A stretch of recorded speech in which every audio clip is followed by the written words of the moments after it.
Shalom Bapak Ibu Saudara.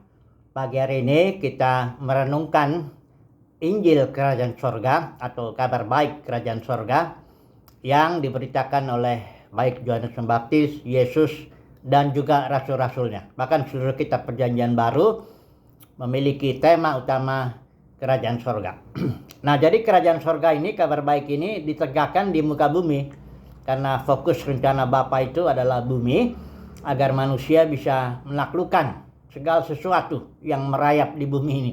Kerajaan-kerajaan gelap, ya setan, iblis, roh jahat itu ditaklukkan.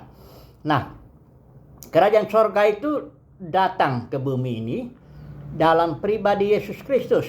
Itulah pertama kali kerajaan sorga datang di muka bumi. Sebelumnya belum ada. Dalam perjanjian lama itu semuanya nubuat-nubuat aja. Kerajaan Israel itu hanya simbol daripada kerajaan Mesias. Jadi kerajaan sorga di muka bumi ini datangnya pertama kali itulah dalam pribadi Yesus Kristus. Yohanes Pembaptis sendiri nggak masuk ke dalamnya ya. Jadi dia masuk dalam dispensasi perjanjian lama, hukum Taurat.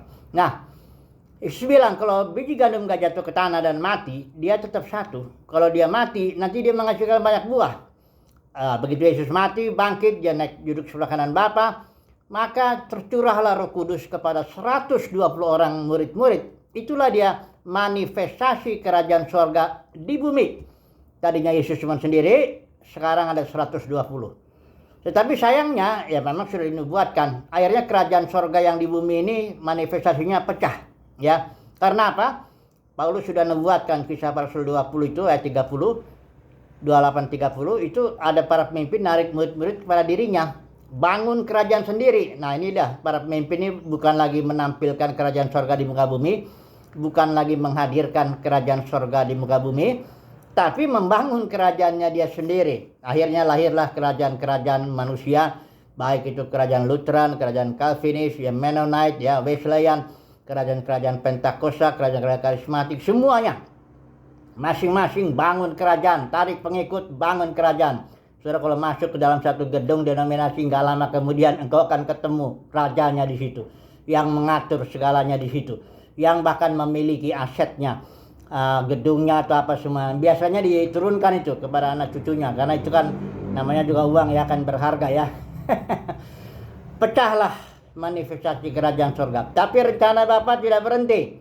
Ya, Bapa punya para pemenangnya dalam setiap zaman. Orang-orang kecil saja yang ditentukan. Lukas 12 ayat 32 mengatakan, jangan takut hai kamu kawanan kecil, karena Bapamu sudah berkenan memberikan kamu kerajaan itu. Jadi dari zaman Rasul Yohanes sampai zaman sekarang, Tuhan punya para pemenangnya. Orang-orang sederhana yang tidak ambil bagian dalam pembangunan kerajaan manusia itu ya. Gak ambil bagian dia dalam ajaran Jebel, Bileam, Nikolaus. Dia tidak ambil bagian dalam membangun kerajaan manusia di muka bumi ini. Karena rencana Bapa menegakkan kerajaan anaknya, kerajaan sorga di muka bumi ini ya. Nah, pada waktu kedatangan Tuhan, biasanya orang Kristen bilang kedua kali, disitulah kerajaan sorga tampil atau termanifestasi sepenuhnya di muka bumi ini. Itulah yang dibicarakan dalam Roma pasal 8 ayat 19-21. Sering saya baca itu. Itu Paulus sedang bicara soal glorification by faith. Jadi keselamatan Paulus uraikan dalam kitab Roma itu ya dalam 3 istilah ya. Justification by faith itu sudah biasa dibicarakan. Sanctification by faith itu pengudusan iman, dan yang terakhir glorification, pemuliaan. Disitulah putra-putra Bapa tertampil di muka bumi. Disitulah makna kedatangan Tuhan Yesus di dalam dan melalui putra-putranya. Kerajaan sorga tampil sepenuhnya di muka bumi ini. Yesus janji bilang, kamu akan melakukan pekerjaan yang lebih besar daripada yang kulakukan. Karena demikian saudaraku, kerajaan sorga yang tampil nanti di muka bumi pada kedatangan Tuhan Yesus yang kedua kali itu akan menaklukkan segala sesuatu. Saya baca dulu ya, Yesaya 9 ini itu nubuat daripada kerajaan Mesias yang tampil di muka bumi ini. Dikatakan begini ayat 7, saya pakai ILT ya. Dalam hal perluasan pemerintahannya, dari dalam perluasan itu artinya penaklukan ya, pemerintahannya, dan dalam hal damai sejahtera tidaklah berkesudahan di atas tahta Daud. Jadi perluasan kerajaan sorga yang tertampil itu nanti pada kedatangan Yesus kedua kali itu tidak berhenti. Terus kerajaan sorga itu menaklukkan segala sesuatu yang merayap di bumi, bahkan segala sesuatu di alam semesta ini, dalam dimensi manapun, dimensi sorgawi, dimensi bawah bumi, akhirnya menyatulah dalam langit dan bumi yang baru, ya. Ini luar biasa, ya. Inilah berita kabar baik yang Yesus sampaikan, dan kita harus sampaikan sebagai kawanan kecil. Beritakan saja, ya. Bertobatlah, beritanya sederhana sebenarnya intinya. Bertobatlah sebab kerajaan sorga sudah dekat. Rubah konsepmu tentang kerajaan sorga.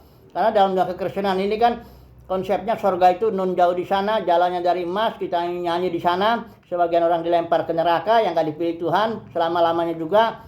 Ini tidak ada di situ. Itu bukan kabar baik itu kabar horor itu, kabar mengerikan itu. Tidak ada Alkitab bicara itu. Itu kesalahan terjemahan aja, ya. Istilah Ayon Yunani atau istilah Ibrani Olam diterjemahkan kekal selama-lamanya. Nggak ada itu, ya. Nah, jadi kabar baik ini adalah kerajaan sorga akan ditegakkan di muka bumi dan menaklukkan segala sesuatu. Saudara dan saya lah sebagai kawan kecil, kita akan tampil di muka bumi ini dengan tubuh kemuliaan, glorification by faith itu, ya. Tubuh kemuliaan, penebusan tubuh. Dengan tubuh kemuliaan itulah kita akan melayani bersama dengan Tuhan Yesus, memperluas terus sampai Bapa menjadi semua dalam semua. Bapa bisa mengekspresikan dirinya, kemuliaannya, kasihnya di dalam dan seluruh ciptaan, seluruh manusia juga, ya. Ini dia kabar baik, saudaraku, kabar baik kerajaan sorga. Beritakanlah itu, ya, sebagai kawanan kecil, saya beritakanlah, ya, kita setialah beritakan kabar baik. Soal respon dunia kekristenan itu kita nggak peduli lah, ya. Yang jelas sih dia nggak berespon, karena kalau kabar baik kerajaan surga itu, beritakan kabar baik itu artinya berhentilah engkau bangun kerajaan sendiri. Ya, siapa yang mau melepaskan denominasinya, gedungnya yang besar itu dengan para pengikutnya yang banyak itu, mana mau dia pemimpin itu melepaskan? Soalnya itu masalah perut itu masalah harga diri, ya, masalah uang, jabatan, hormat manusia dalam dunia kekristenan. Nggak mau dia, ya. Tetapi tetap kita harus beritakan, bertobatlah kamu, sebab kerajaan surga sudah dekat, ya. Jadi soal respon orang kita bukan urusan kita, tapi setialah itu sampai nanti kedatangan Tuhan, tegakkan dia di muka bumi, ya. Itu kedatangan Tuhan itu sebagai hakim, ya. Tuhan Yesus sebagai hakim, dia menghakimi gerejanya, ya. Ini bagaimana ini semuanya, pelayan-pelayan Tuhan juga kita akan dihakimi semuanya. Dan Tuhan Yesus juga datang sebagai penuai. Dia tuai yang sudah matang, namanya juga menuai, ya. Buah sulung, itulah yang dibicarakan oleh Yakobus, ya. Puji Tuhan lah, ya. Ini kabar baik kerajaan sorga. Saya kalau merenungkan kabar baik kerajaan sorga ini, saya bersemangat saya, ya. Karena di bumi ini sekarang ini kacau dan apa semuanya, dunia pun memang sudah dibuatkan juga makin rusak. Termasuk dunia kekristenan tuh makin merosot. Perpecahan akan makin tambah. Nggak ada itu penyatuan. Tapi di tengah-tengah kondisi sedemikian, Tuhan akan datang menegakkan kerajaannya di muka bumi ini. Haleluya. Amin.